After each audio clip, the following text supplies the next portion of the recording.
자, 이번 시간에는 매출 채권, 우리 당좌 자산에서 여러분들한테 그 세 번째 그 통합 규정이었었죠. 자, 매출 채권에는 뭐가 있죠? 라고 물어본다면 다들 기억하고 계시죠?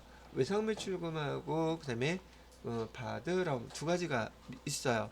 자, 그래서 여기서 교재 볼 때에도 자, 매출 채권이란 설명을 해주고 있죠. 물론 제가 여러분들한테 먼저 말로 다 설명을 해드린 것들이긴 한데 여기서 키워드를 찾아야 돼. 매출 채권이란 회사의 주된 영업 활동인 상품, 제품, 판매, 그다음에 서비스 제공으로 발생한 외상 채권인 외상 매출금과 엄상의 채권인 바드러움을 말한다. 영업의 주된 활동이라고 했을 때 매출 채권이라고 부르고 그러면 제가 얘기해드렸던 영업 회사에서 주된 영업 활동이 아닌 걸 뭐라고 부르냐? 미수금이라고 기타 채권이라고 부른다고 했었죠. 그래서 여러분이 기억하실 때에는 이 매출 채권이라는 개념하고 여기 기타 채권이라고 바로 나왔던 네 번째 통합 규정하고 같이 구분을 비교를 하셔야지 이해가 더 빨라지실 거란 말이죠. 기타 채권은 미수금, 선급금이 있는데 걔네들은 주된 영업 활동이 아닌 거였을 때 이렇게 외상 채권이라고 하면 기타 채권이라고 부른다. 이렇게 구분을 해 두시면 돼요. 외상 매출금과 바드러움을 합해서 재무상태표에서는 통합 규정인 매출 채권으로 표시하게 됩니다. 라는 거 설명해 주고 있고요. 자, 외상 매출금에 대해서는 사실 여러분들한테 큰 이슈는 없어요. 그런데 회사에서 물건을 팔아서 이익을 챙겨야지만이 직원들한테 월급 줄 수 있죠. 비용을 사용할 수 있단 말이에요. 그러다 보니까 물건은 팔았는데 돈을 못 받았다. 이거 문제가 커요. 그래서 여기 매출 채권 관리를 잘해야 된다는 말도 아마 들으셨을 거예요. 물건만 잘 판다고 좋은 게 아니라 지금처럼 물건도 팔고 이 판 돈 회수도 뭐 해야지. 안 그러면은 회사가 망할 수 있다는 얘기죠. 그렇게 된다고요? 아니, 어떻게 물건이 잘 팔리는데 망할 수가 있어요? 혹시 여러분 말이에요. 여러분의 그 연배가 많이 많지는 않지만 흑자부도라는 말 들어본 적 있으신가요, 혹시? 흑자부도. 이게 바로 매출채권에 관련된 얘기예요. 장사는 엄청 잘 돼. 흑자와 적자는 알죠? 흑자, 적자. 흑자는 돈 벌었다는 뜻이고요. 적자는 손해봤다는 뜻이긴 한데, 흑자부도라는 건, 돈을 잘 버는데 왜 망하느냐고요? 대표적인 사례로, 여러분, 비대 아시죠? 비대를 만들었던 엔지니어가 있었어요. 이분이 비대가 워낙에 또 특출나고 기가 막힌 아이디어에서 물건이 엄청 잘 팔렸어요. 근데 이분이 엔지니어 출신이야. 그러다 보니까 음, 저기 경영 쪽에 이런 쪽은 잘 모르지만 기술 하나 갖고서는 물건을 만들어서 공급하니까 전국 여기저기서 비례달라고 난리가 났어. 그럼 일단 물건 주문이 들어왔으니까 물건 만들어서 보내겠죠. 보냈는데 물건 주문은 계속 들어오고 그러면 물건을 보냈으면 반대급부로 뭐 받아야 돼요? 돈을 받아야 되잖아. 주문 많이 들어오는 것만 거기 취해가지고 그냥 여기저기서 돈 빌려가지고 있는 돈 다 들여서 만들어서 보내기만 바쁜 거야. 즉 채권 관리가 안 된 거야. 그러니까 예를 들어서 물건을 만들어서 판 거는 전국에 100억 어치를 팔았어요. 근데 물건을 만들려면 물건 사와야 되죠. 그죠? 그다음에 물건 사오려면 나도 돈 아직 못 받았으니까 어음 발행해서 뭐 외상해놓고 등등 등등 했겠죠. 근데 내 거 결제는 해줘야 돼. 결제는 해줘야 되는데 내가 결제해줄 금액은 예를 들어서 40억만 결제해주면 돼. 근데 돈은 아직 못 받았고 결제는 해줘야 되고 내 거 때마침 시기에 맞게끔 결제를 못 해주면 어떤 일 벌어진다 그랬어요. 부도난다 그랬죠. 그러면 돈은 아직 회수가 안 되고 장사하는 사람들 마음은 비슷해요. 받을 건 빨리 받고 줄 건 늦게 주고 이분은 이런 걸 잘 모르니까 순수한 마음으로 돈을 갖다가 빌려서 만들어서 공급은 다 해줬는데 돈을 갖다가 사람들이 잘 안 줘. 물건 가져가기는 뒷다리가 지금 가져가기만 하고 잘 안 주면은 지금 뭐야? 지금 물건은 팔았는데 받을 돈 아직 못 받고 나는 빨리 이제 부도나기 직전이니까 돈을 어떻게 마련해서라도 돈을 지급해서 줘야 되고 이렇게 지금 된 거예요. 그런데 결과론적으로 돈을 갖다가 막지 못하니까 부도났겠죠. 그러면 돈 저기 줘야 될 이 사람들이 돈을 아유 우리 물건 잘 팔았는데 물건 돈 빨리 줘서 여기 지금 망하지 않게끔 해줘야지. 그럴까 더 기다릴까. 하여튼 인간들이 못돼 먹었어. 하여튼 사람의 심리가 그래. 그래서 결국은 부도가 났어. 근데 봐봐 지금 100원이라고 치더라도 난 40원만 있으면 되는데 100원 중에서 이게 없는 거야. 그럼 돈은 벌었죠? 이렇게 사업이라는 거 하다 보면 흑자임에도 불구하고 채권 관리를 못하게 되면 결국 부도가 날 수 있다는 뜻이에요. 그래서 이 회사를 또 누군가 인수했겠죠. 그 회사에서 대박 난 거야. 속상해 안 상해. 바로 그런 게 바로 경영 관리라는 뜻이에요. 경영 뭐 거창하게 경영이지만 장사거든요. 팔았으면 매출 관리 물건을 아무리 많이 달라고 해도 돈을 주지 않는 거래처에는 물건을 주면 안 돼요. 돈을 일정한 금액 이상이라도 달라고 해서 받은 다음에 그 다음에 물건을 줘야지. 지금 이런 상황이 벌어지게 되면 사실 이런 게 흔한 일일까 드문 일일까 많아요. 은근 많아. 그러니까 하여튼 장사라는 것은 많이 못 배웠어도 장사 잘하시는 분들 얼마든지 있어요. 이건 하나의 센스이니까. 그리고 당장 내가 죽게 생겼는데 남을 줘? 이것도 쉽지 않은 일이긴 한데 아마 이런 일이 벌어졌던 게 제 나름대로 신문 기사에서 봤던 걸로 생각이 나서 얘기해 드린 거예요. 비대는 다 아니까. 자, 그래서 채권 관리를 잘해야 된다. 여기 여러분 중에 아이고 자, 그래서 매출 채권이라는 거를 이런 흑자 부도도 있기 때문에 우리한테 실제적으로 회사에 일하시는 분들 앞으로 사업을 하실 분들은 이거 되게 중요한 겁니다. 매출 채권을 잘 관리하셔야 된다는 얘기고요. 밑에 뭐 나머지 것들은 좀 읽어보시면 될 것 같고 아시는 것들이 있을 테니까 자 물건을 팔았어요. 제품 50만 원에 매출하고 그러면 우리 매출했다 팔았다 뭐라고 기록하기로 했죠? 상품 팔았다 상품 매출 제품 팔았다 제품 매출 이 제품 매출이라고 쓴 이 계정은 수익 계정이에요. 손익계산서의 매출액 계정이라는 얘기죠. 얘가 그걸 갖다가 제품 매출 정확한 용어는 제품 매출액 이렇게 되는 거예요. 근데 우리 계정에서는 회계 처리할 때 제품 매출이라고 쓰고 상품을 팔았습니다. 그러면 상품 매출 이렇게 쓰는 거예요. 자 이렇게 파는 거뭐 별거 어렵지 않아요. 근데 돈 못 받았대요. 그래서 50만 원을 갖다가 외상매출금 했는데 자 외상매출금 현금으로 회수했다고 얘기하네요. 그럼 받은 것만큼 외상매출금을 이렇게 감소시켜 주면 되겠죠. 이건 어렵지 않고 자 우리 연습했던 거 한꺼번에 몽졸이 다 또 한번 여기다 정리를 해봐요. 외상매출금을 받는 방법이 현금밖에 없나요? 아니요. 보통예금으로도 이체받을 수 있어요. 그래서 보통예금으로 이체받았다고 이렇게 쓸 수도 있을 것이고 또 받는 방법 뭘로도 받을 수 있어요. 카드로도 받을 수 있어. 우리가 물건 팔고 나서 상대방이 저기 카드로 결제할 수 있잖아요. 그죠? 그럼 외상매출금은 이렇게 없어졌는데 이 외상매출금을 카드로 결제를 해줬어요. 카드로 결제해줬을 때도 마찬가지로 외상매출금이에요. 우리가 이제 회계로 기록할 때는 외상매출금 왜냐면 신용카드로 결제하게 되면 바로 돈 들어와요. 2, 3일 있다가 들어와요. 2, 3일 있다가 들어오죠.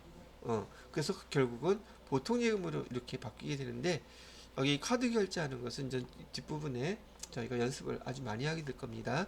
하여튼 그렇게 카드 매출로 하게 되면 뭘로 한다? 외상 매출금으로 한다. 이렇게 기억을 해두시면 되겠어요. 또 어음 받을 수 있죠. 아니 당좌수표를 받을 수 있잖아. 당좌수표는 뭘로 취급하기로 했어요? 거래처에서 우리한테 거래 대금으로 당좌수표 끊어줬어요. 그럼 뭐라고 기록해요? 현금. 자기합수표 주면 그것도 현금. 그죠? 근데 만약에 약속어음을 주면 받으러 받을 이렇게 기록을 하는 거예요. 그럼 우리가 받을 수 있는 것도 한꺼번에 다 했죠. 외상매출금을 또는 상품 제품을 매출하고 돈 받을 수 있는 거 해봐서 알단 말이죠. 그래서 외상 매출금과 관련된 이슈는 이게 끝이에요. 없어. 물건 팔고 외상이었다가 외상 대금 회수하면 되는 거니까 문제될 게 있다 없다 없다는 얘기. 자, 그러면 매출 채권 중에서 외상 매출금의 이슈는 이걸로 끝. 다음 파트에 한번 보시게 되면 자, 바드럼이라고 되어 있어요. 바드럼. 이것도 아니까 포인트만 얘기하고 제품을 이렇게 매출 팔았는데요. 거래처에서 약속금을 끊어줬으면 우리 차변에다가 바드럼 이렇게 기록하면 되죠. 그죠? 그 다음에 얘를 받는 방법은 만기까지 기다렸다가 당좌예금에 들어오면은 이렇게 하면 되겠구나. 자, 여기서부터 여러분 지금 알아야 될 용어들이 있어요. 약속은 우리가 제품을 매출하고 약속음을 받았어요. 약속음을 받으면 바드럼이라고 기록하는 건 알겠는데 지금부터 배울 내용들은 이 바드럼을 사용하는 방법이 네 가지나 있어. 그 바드럼을 사용하는 방법 네 가지를 정확히 여러분이 기억하시고 활용을 하셔야 된단 말이죠. 자, 우선 여기다가 이렇게 하나 써볼게요. 약속음을 받았는데 첫 번째 만기까지 보통 기다린다. 만기까지 기다리는데 얘를 우리는 뭐라고 줄여서 부르냐면 추심이라고 부를 거예요. 추심이 뭐예요? 자, 추심은 약속음을 갖다가 우리가 받았는데 그 금액이 100만 원짜리였다고 가정을 해볼게요. 자, 100만 원 받아갖고서는 만기일이 언젠가 봤더니 여기다가 5월 2일이 만기일이에요. 그럼 오늘 만기란 뜻이에요. 그럼 이 어음을 가지고 어디로 가야 되느냐? 우리 주거래은행으로 가요. 우리 주거래은행으로 가서 여기 어음이 만기가 됐는데 이 어음을 발행한 회사에 당좌 예금에서 돈을 빼가지고 저희 그 은행에 우리 계좌 당좌 예금에 또는 보통 예금에 돈을 이체시켜 주세요라고 얘기를 하면 돼요. 그럼 일단 그 어음은 누굴 줘야지 돼요? 은행에다가 줘야 되겠죠. 그죠? 그럼 그 은행에서는 어떤 역할을 할까? 그 어음을 발행한 회사가 거래하는 주거래은행이 있겠죠. 거기 연락을 해요. 여기 어음 돌아왔는데 우리 고객이 이 돈 만기됐다고 돈 달라고 그러네요 라고 얘기를 하면 그 어음을 발행한 주거래은행에서 그 회사 당좌예금 계좌초에서 그 금액을 보내주는 거예요. 보내주면 그 우리 주거래은행에서 우리가 지정한 보통예금이 됐던 당좌예금이 됐던 거기다 그 금액을 입금시켜줘요. 근데 이건 보통 하루 걸려요. 그러니까 여러분이 만기됐다고 해서 어음을 가져가시면 바로 돈을 주는 게 아니라 그 절차를 밟아야 되기 때문에 하루 정도가 소요가 된단 말이죠. 그럼 담당자인 여러분들은 만기가 된 어음을 가지고 맡긴 다음에 바로 돈 들어오는 게 아니라 가서 그냥 업무 보시면 돼요.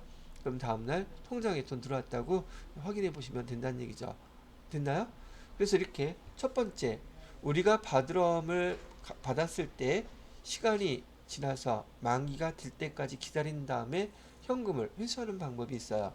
그런데 조금 전에 그 어음을 갖다가 돈 받아달라고 얘기를 했죠. 근데 말 길게 했잖아. 앞으로는 이렇게 길게 안 하고 그 과정, 만기가 된 어음을 우리 당좌예금이나 보통예금에 돈을 넣어달라는 그 행위, 그걸 갖다가 추심이라고 줄여서 부를 거예요. 추심. 그러면 추심이 뭔지 알아들었죠? 돈 대신 받아주세요. 이런 뜻이에요. 자, 그런데 보통 또 여러분 이거 시험 문제라기보다도 여러분이 우리 회계에서 알아야 될 내용 중에 하나가 여러분들 혹시 자기합수표 사용해 본 적 있으신 분들 있는지 모르겠는데 여기 수표의 앞면에는 자기합 수표 이렇게 되어 있고요. 그 다음에 이 자기합 수표를 갖다가 금액은 보통 여러분들은 금액이 고정 금액으로 찍혀져 있는 거 10만원권 또는 50만원권 100만원권 이런 것들을 주로 보시게 될 거예요. 예를 갖다가 예를 들어서 뭐 신한은행에서 발행한 거라고 치면 이 은행을 사용해서 CU나 여러분이 사용할 때 어디 가서 돈을 내잖아요. 그러면 뒷면에 보시면 뒷면에다가 그 개인정보 즉 그 주민등록번호하고 그다음에 주소 또는 연락처 이런 거 적으라고 아마 그럴 거야. 민증 까야 돼. 연락처가 아니라 연락처. 그래서 그거 보여달라고 해서 이거 기록하셔야 된단 말이죠. 왜냐면 이 자기합수표는 한 장의 종이 쪼가리이기 때문에 얘가 만약에 문제가 있을 수도 있잖아. 그죠? 그래서 그걸 확인하기 위해서 자기합수표를 사용하시게 되면 뒷면에다가 여러분 민증 보여주면서 주민등록번호라든지 주소 연락처 이거 쓰라고 되어 있어요. 이렇게 뒤에다가 기록하는 행위 이거를 갖다가 우리는 이서라고 불러요. 이서라는 말 뜻은 이가 한자어로 다를 이자예요. 그러면 다른 면 여러분 혹시 이면지 많이 들어봤죠? 이면지가 무슨 뜻이에요? 정상적으로 사용한 뒷면 빈 종이를 얘기하는 거거든요. 똑같이 이 이자는 그 뒷면이란 뜻이고요. 선은 기록하다는 뜻이에요. 뒷면에다가 뭐 기록하라는 얘기예요? 개인정보 기록하라는 뜻. 오케이? 이런 것처럼 여기 약속어음도 마찬가지 그 증서이기 때문에 여기 앞에 약속어음이 있고요. 이건 좀 길게 해놔야 되겠다.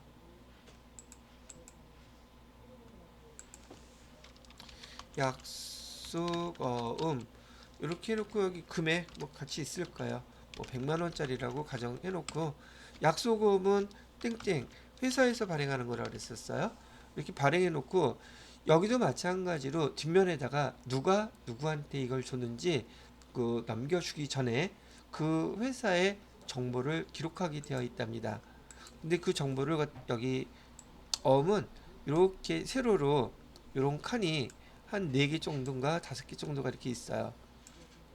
여러분이 이제 나중에 찾아보시면 되겠는데 요 네모칸에다가 이런 회사의 정보를 기록합니다.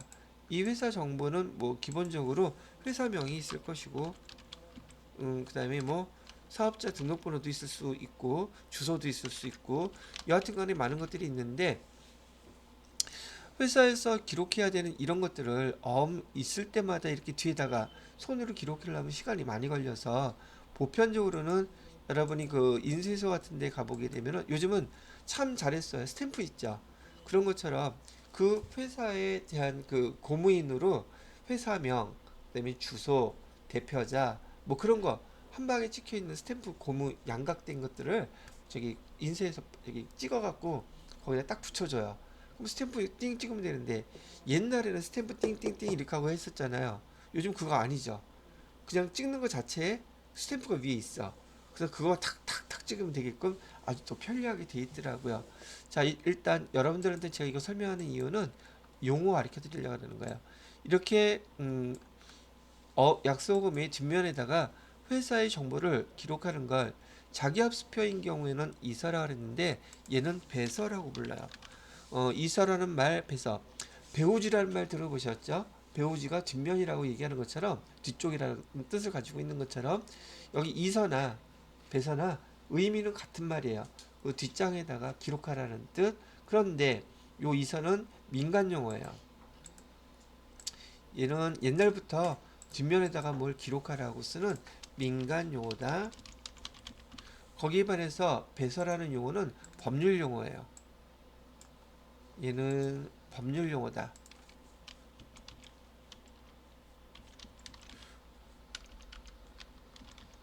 요런 차이가 있고요.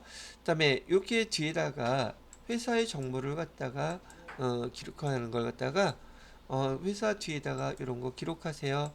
이걸 갖다 보통 기명날인이라고 불러요.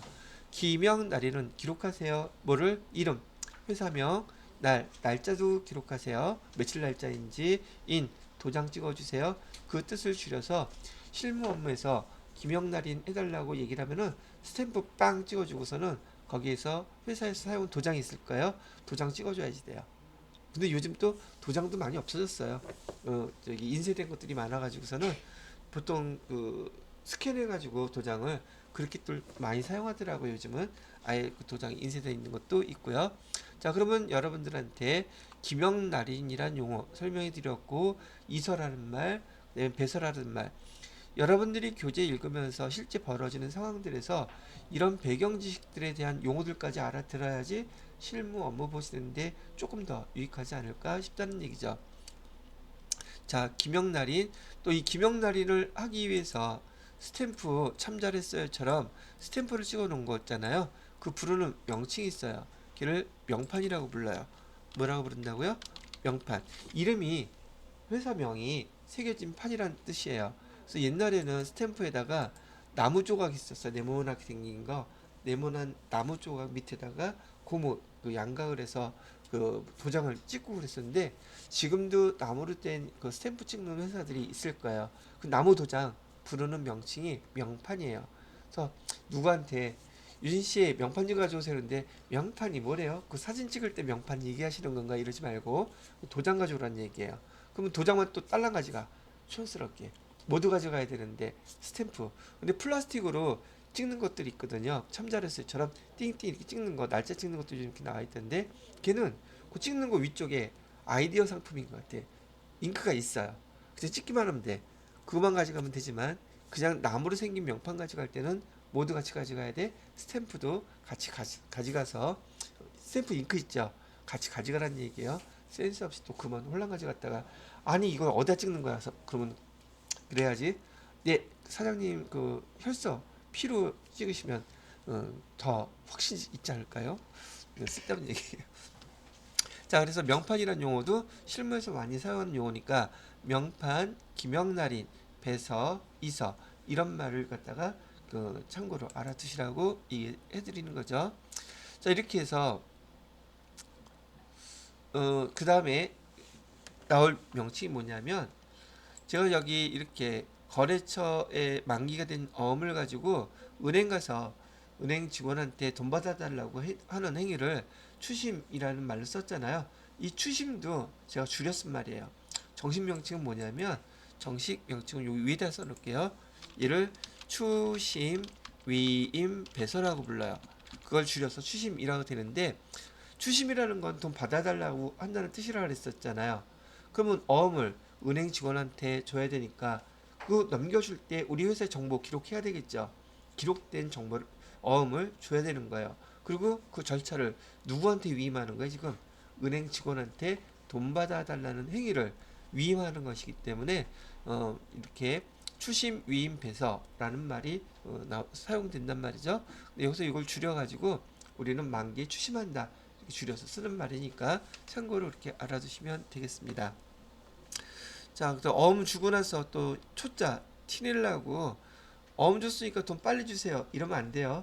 그럼 은행에서 돈 언제 들어온다 그랬어요?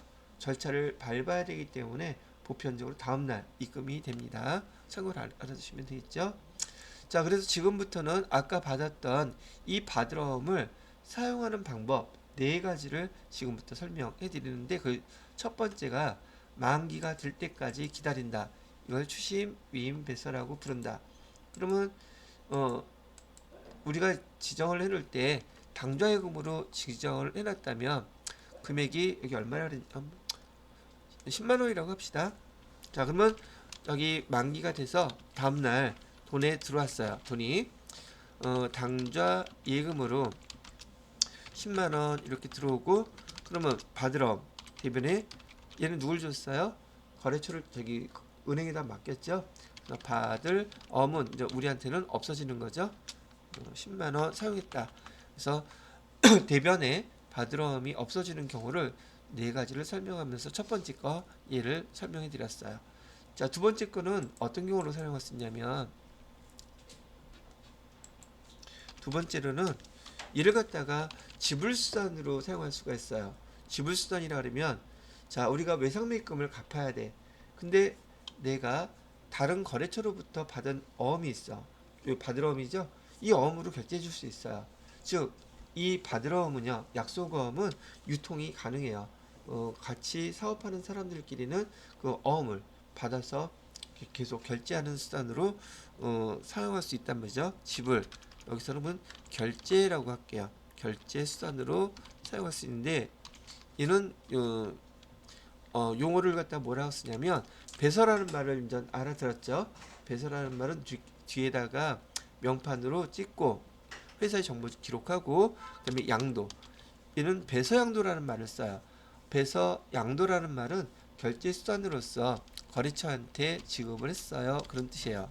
그럼 얘는 어떤 상황이 되냐면 우리가 거래처한테 외상 매입금이 있었어요.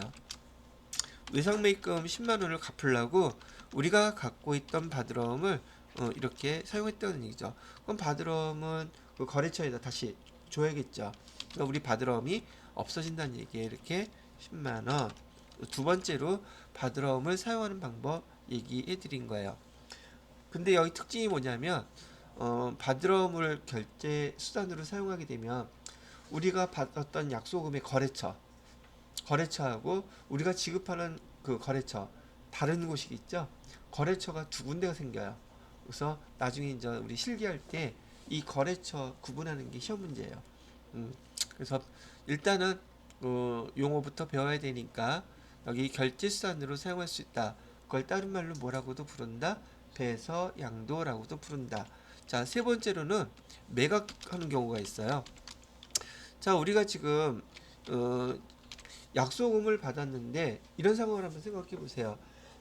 보통 실제 이 약소금은 지금 우리가 처음 배우니까 약소금이라고 얘기를 하는데 실무에서는 약소금인데 몇 개월 후에 줄 것이냐, 지급을 약속하는 어음이기 때문에 보편적으로 90일어음 날짜를 붙여서 사용합니다.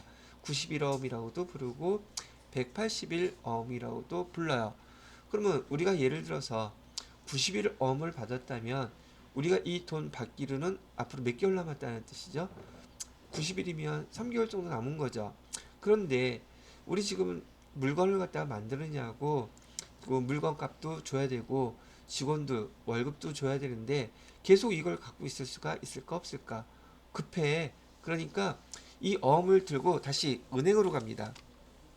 은행으로 가서 할인을 받아요. 그러면 90일 후에 현금이 돼야 되는데 우리 주거래 은행에 가서 이 어음 좀 사주세요. 지금 좀 싸게 팔게요. 라고 한단 말이죠. 그러면 우리 원래 금액보다 적게 받는 금액은 할인료라고 불러요. 그 할인료를 우리 회계 담당자가 기록할 때 뭐라고 기록할 거냐가 시험 문제예요. 그래서 얘를 갖다가 은행에 가서 할인을 하게 되면은 매각하게 되면은 차변에 그 금액이 보통 예금으로 입금이 됐는데 할인료가 5,000원이었어요. 그러면 10만 원짜리 어음 주고 내가 받은 돈은 얼마가 들어온 거예요? 95,000원만 이렇게 들어오겠죠. 그리고 내가 갖고 있던 어음은 얼마짜리? 대변에 받을 어음은 10만 원짜리 이렇게 기록해 주시고 차이나는 이 5,000원을 기록하는 용어는 받을 어음은 매출채권이잖아요. 그죠? 매출채권을 팔았죠. 매출채권 파는 걸 뭐라고 쓰기로 했죠? 파는 거 처분 하면 이익이 될까? 손실이 될까? 손실이 되겠죠? 매출채권 처분 손실이란 용어로 기록하셔야 돼요. 요게 시험 문제예요. 근데 이 할인료 나온 거 여기 우리 받으러음을 갖다가 약소금을 은행에다가 매각하는데 매각 거래로 기록하세요라는 말이 반드시 나와요. 무슨 거래로 기록하라고요? 매각 거래. 그럼 벌써 그 할인료 차이 나는 금액은 매출 채권 처분 손실이라고 기록해야겠구나. 요게 딱 떠오르셔야 돼요. 그렇게 하는 방법. 자, 그다음에 네 번째. 우리가 갖고 있던 어음이 부도가 나는 경우가 있어요. 부도가 났어요? 그러면 어차피 부도 났으니 이 어음은 사용 못 하죠. 근데 부도 났다고 망한 거라 그랬어요? 아닌 거라 그랬어요? 부도가 났다는 뜻은 그 어음을 발행한 회사의 당좌예금에 돈이 없어서 지급을 거절하겠다는 뜻이지 아직 망한 건 아니에요. 받을 수는 있겠죠? 받을 수 있을 수도 있어요. 그래서 일단은 부도가 났다는 걸 알았기 때문에 우리 받을 어음은 없애줘야 돼요. 그리고 기록해야 되는 용어가 앞으로 이렇게 기록을 하세요. 그리고 부도 어음과 수표. 부도 어음도 부도 수표도 계정 쓰는 거 부도음과 수표라고 쓰시면 돼요. 10만원 이렇게 쓰시고 대변에 똑같이 받을 어음이 없어지는 것은 같아요. 자, 이렇게 해서 네 가지 경우예요. 자, 그러면 다시 한번 정리를 해보게 되면 우리가 바드럼 이렇게 받았는데 제품을 매출하고 바드럼을 받았는데 바드럼이 없어지는 경우 네 가지 둘, 셋, 넷, 네 가지 다 해드렸죠. 근데 거기에 해당되는 게 뭐였었어요? 바드럼을 사용하는 방법은 만기까지 기다린다. 그래서 취심 위임 배설을 해서 돈을 회수하는 방법. 두 번째는 결제 수단으로 배서 양도하는 방법. 세 번째로는 매각 거래로 은행에다가 매각하는 방법. 그다음에 네 번째로는 부도가 났을 때. 그래서 바드로운과 관련된 이슈는 지금 보시는 것처럼 이렇게 네 가지 형태로 여러분이 기록하면서 사용하실 수 있다는 얘기예요. 얘는 연습하기 위해서는 여지껏도 그랬고 앞으로도 그렇고 여러분들이 직접 회사 생활 경험이 없으시고 많이 공부해 본 것도 아니기 때문에 회사에서 일어나는 많은 그런 내용들을 교재를 통해서 많이 풀어볼 수밖에 없어요. 많이 풀면 풀수록 회사에서 업무도 그다음에 자격 시험도 시험 점수도 좋게 나올 수밖에 없는 거죠. 많이 해보셔야 된다는 얘기를 다시 한번 해드립니다. 왜 경험한 게 없으니까 간접 경험밖에 지금 없어요. 그 배경에 대한 설명들은 제가 해드리지만 연습은 여러분들이 이제 문제를 통해서 꼭 하시기 바랍니다. 자, 그러면 네 가지 설명을 해드렸는데 첫 번째 교재 나온 것부터 잠깐 정리를 하고 넘어가도록 할게요.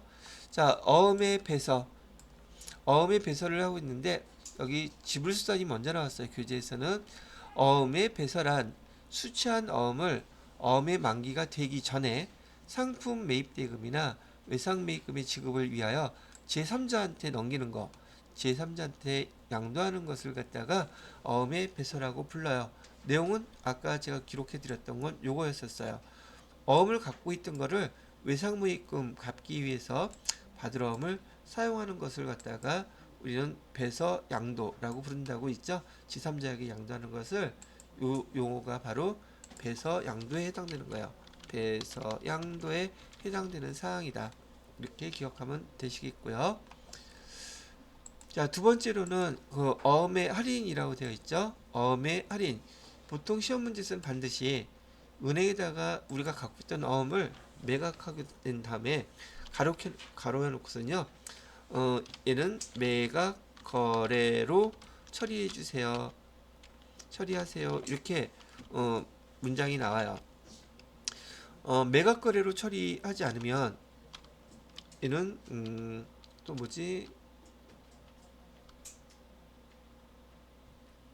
매각 거래 말고 하도 안 쓰니까 자꾸 까먹네. 이 그 어음을 갖다가 은행에다가 이렇게 매각하는 게 매각 거래만 있는 게 아니라 돈을 갖다 빌리는 거. 그 거래가 또 한 가지 있어요. 두 가지 방법이 있는데 여러분들한테 사용하는 방법은 그 방법은 차익 거래.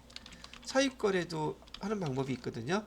근데 여러분들한테 시험 범위 내에서 차익 거래는 나오지 않습니다. 그래서 무조건 매각 거래로만 처리하라고 나오기 때문에 여기 회계 이론을 배우시는 분들한테 차익 거래 나오는데 여러분들한테는 나오지 않아요. 매각 거래를 할 때 밑에 보시게 되면 요 계정에서 지금 매각 거래 이렇게 꼭 줘야 돼요. 이 말 없이 어음을 할인하게 되면 아까 차익 거래도 기록하는 방법이 있기 때문에 매각 거래를 하라 한다면 그 차이나는 그 할인료 있잖아요. 이 할인료 쓰는 거 계정 이름이 뭐다? 매출 채권 처분 손실이다. 요 계정을 알아야 된다는 얘기를 해드리는 거예요. 자, 여기 필수 예제는 제가 좀 이따 시간 드릴 때 한번 써보시기 바라고요. 이렇게 해서 지금 어음거래에 대한 것만 정리를 해서 설명을 쭉 해드렸습니다. 밑에 세 가지는 해보시기 바라고요. 자, 다음 시간에는 이 매출 채권에 대한 대손, 대손은 뭐야? 대손이 아주 중요한 항목인지라 다음 시간에 연결해서 계속 설명을 해드려 보도록 하겠습니다. 자, 요 수업은 여기까지만 마무리할게요.